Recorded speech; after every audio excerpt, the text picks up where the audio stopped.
Hello dear students, welcome you all on Mohari Devi Tapadia Girls College YouTube channel. Today in this video lecture we are going to continue with our poem, and our poem name is The Scholar Gypsy, which is written by the famous poet Matthew Arnold. Okay, so this poem was published in 1853 and the lifespan of Matthew Arnold is 1822 to 1888. कल हमने इस poem का जो video देखा उसमें हमने ये जाना कि स्कॉलर जिप्सी कौन है, इसकी स्टोरी लाइन क्या है, मैथ्यू आर्नोल्ड के बारे में भी हमने कल पढ़ लिया था। तो कल हमने इसके जो इंट्रोडक्शन वाले पार्ट है उसको कवर किया था। आज की इस वीडियो में हम स्टेंजा फर्स्ट और स्टेंजा सेकंड को एक्सप्लेन करेंगे।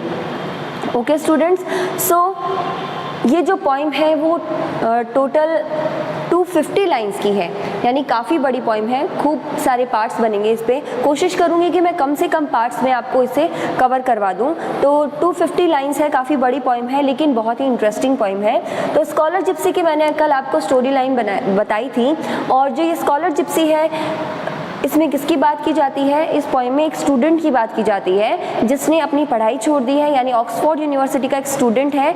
और कौन सी सेंचुरी का स्टूडेंट है? 17th सेंचुरी का स्टूडेंट है। ओके, तो ऑक्सफोर्ड यूनिवर्सिटी का एक स्टूडेंट है जो 17th सेंचुरी में ऑक्सफोर्ड यूनिवर्सिटी में पढ़ रहा होता है। फिर वो अपनी पढ़ाई छोड़ देता है बिकॉज ऑफ पुअर्टी। उसके पास पैसे नहीं होते हैं आगे पढ़ने के लिए, इसलिए वो पढ़ाई बीच में छोड़ देता है और इंटरेस्ट लेता है जिप्सीज को ज्वाइन करने में। जिप्सी कौन है? जिप्सी बोलेंगे हम बंजारों को, ठीक है ना।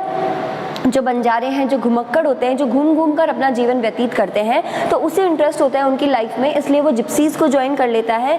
और जिप्सीज को ज्वाइन करने के बाद वो क्या क्या देखता है, क्या क्या सीखता है, वो हम इस पोएम में पढ़ेंगे।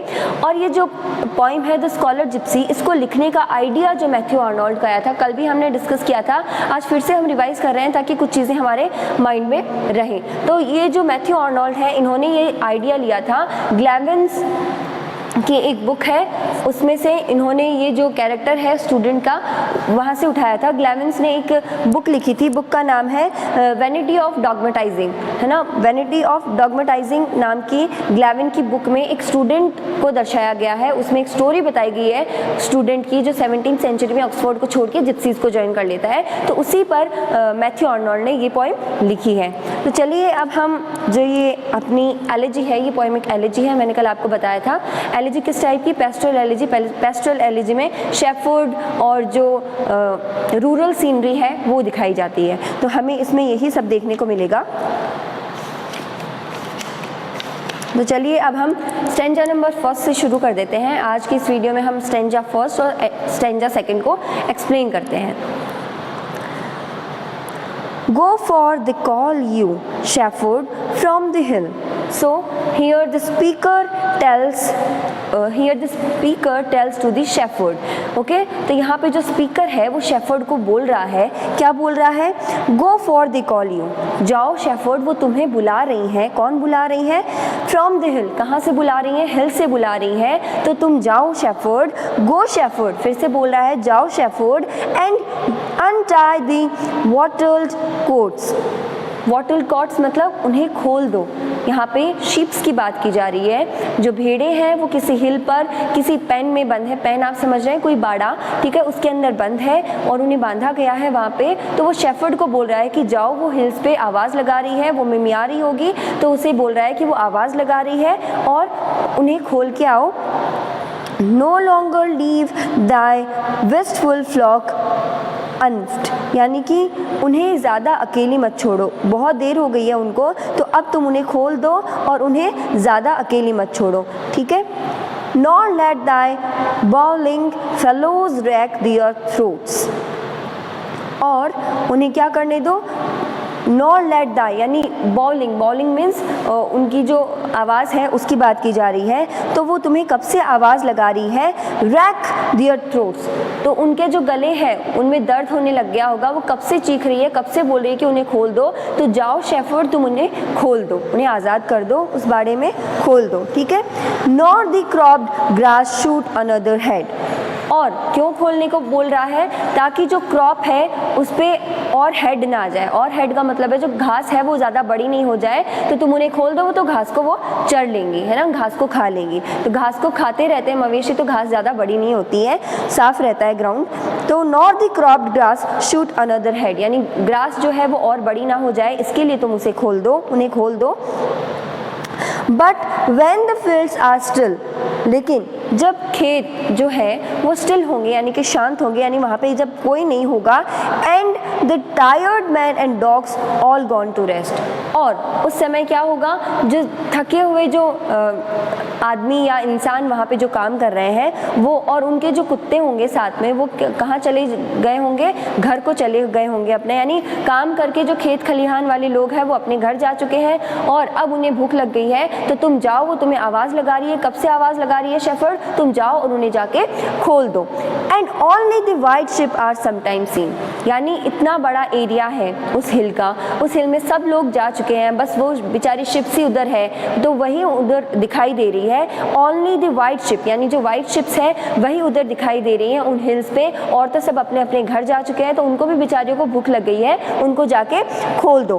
Cross and we cross the strips of moon blanched green, come shepherd and again renew the quest. अब यहाँ पे कह रहे हैं कि जो भेड़े हैं, क्योंकि सिर्फ भेड़ ही दिखाई दे रही है, तो क्रॉस एंड रिक्रॉस, तो सिर्फ भेड़े हैं, वाइट कलर की भेड़े हैं, तो वो क्रॉस एंड रिक्रॉस, यानी एक यहाँ है, एक यहाँ है, एक यहाँ है, एक यहाँ है, यानी हर जगह वही वो दिखाई दे रही है। तो ऐसे जिगजैग टाइप का उन्होंने वे बना रखा है जिसमें वो दिखाई दे रही है। ठीक है, तो यहाँ पे बोल रहे हैं पॉइट कि क्रॉस एंड रिक्रॉस द स्ट्रिप्स, उनकी जो स्ट्रिप्स है वो कैसी लग रही है, क्रॉस एंड रिक्रॉस, यानी वो आड़ी टेढ़ी हर जगह वही दिख रही है, वही खड़ी है। कम शेफर्ड, आओ shepherd, and again renew the quest, और उनको अगेन रीन्यू कर दो, यानी अब उनको खोल दो ताकि वो यहाँ पे घूम ले, चढ़ ले। फर्स्ट स्टेंजा अपना कंप्लीट हो गया, होप आपको समझ में आ गया होगा। चलिए अब सेकंड स्टेंजा को भी हम एक्सप्लेन कर लेते हैं। Here where the reaper was at work of late, reaper का मतलब होता है जो घास को काटता है उसे रीपर कहते हैं। तो जो घास काटने वाला है, हियर वेयर द रीपर, यानी जो घास काटने वाला यहाँ था, was at work of late, तो वो अपना काम जो है वो आज करने में लेट हो चुका है। कैसे लेट हो चुका है? In this high field dark corner, वो अब आया है इस हाई फील्ड पे, जो ऊंचा सा ये खेत है इस पे आया है, और एक डार्क कॉर्नर में जाके बैठता है। वेयर ही लिव्स, जहाँ पे वो रहता है वहाँ पे वो एक डार्क कॉर्नर में जाके बैठा है। His caught his basket and his earthen curse, वो वहाँ पे जब बैठता है अपने खेत में जाता है, कोई भी अपने भी यहाँ पे जब किसान हम देखते हैं तो वो एक जो पानी का घड़ा है वो साथ में लेके जाता है, अपना जो जैकेट, कोट, शॉल जो भी उन्हें चाहिए पहनने के लिए वो भी साथ में लेके जाते हैं। तो यहाँ पे हमें पॉइंट बता रहे हैं कि जो हाई फील्ड पे काम करने आ रहा है वर्कर, वो अपना कोट, एक बास्केट और एक अर्दन कर्स बोलते हैं घड़े को, पानी से भरा हुआ जो घड़ा है उसने वो ले रखा है, तो वो सब कुछ वहाँ पे रखता है। And in the sun all morning binds he sheaves, और क्या करता है वो, सनी जब डे होता है तो वो क्या करता है, सुबह सुबह सारे जो बंडल उसने बनाए हैं घास इकट्ठा कर करके उनको बांधता है, यानी घास को काट के वो उनके बंडल्स बनाता है। देन हियर एट नून, और फिर दोपहर में comes back his stores to use, फिर वो क्या करता है, उनको अपने स्टोर्स में रखता है, यानी उसने जो डंठल बनाए हैं, जो बंडल बनाए हैं घास के, उनको अपने स्टोर में रखता है ताकि वो यूज़ करेगा, जिस स्टोर को वो यूज़ करता है वहाँ पे रखता है। Here will I sit and wait, जहाँ पे मैं भी बैठ जाता हूँ और उसका वेट करता हूँ। While to my ear from uplands far away, The bleating of the folded flocks is born. Bleating sound होता है शिप्स का, तो फिर से अब क्या होता है, while to my ear from uplands far away, अब वहाँ से भी मेरे ईयर्स जो है वो दूर की आवाज़ सुन सकते हैं। दूर की कौन सी आवाज़? द ब्लीटिंग किसकी? शिप्स की जो ब्लीटिंग है उसकी बात की जा रही है। Of the folded flocks is born with distant cries of reapers in the corn, all the live murmur of a summer's day. तो यहाँ पे बता रहे हैं कि किस तरह से वो बंडल बांध के जब बैठ जाता है और उसके बाद उसे कुछ नहीं सुनाई देता है, सब सिर्फ ब्लीटिंग साउंड सुनाई देता है, क्योंकि सब अपने अपने घर जा चुके होते हैं। और जो रीपर हैं, in the corn all the live murmur of summers day, उसे अब समर्स डे का जो वो ब्लीटिंग वाला मर्मर है बस वही सुनाई देता है। ओके तो आज हमने इसकी जो 20 लाइंस है यानी कि इसके जो 2 स्टेंजास है वो अच्छे से कंप्लीट कर लिए। होप आपको इसका एक्सप्लेनेशन समझ में आ गया होगा। अब हम मिलते हैं नेक्स्ट वीडियो में नेक्स्ट लाइंस को एक्सप्लेन करने के साथ। तब तक के लिए bye bye, take care and very very thank you.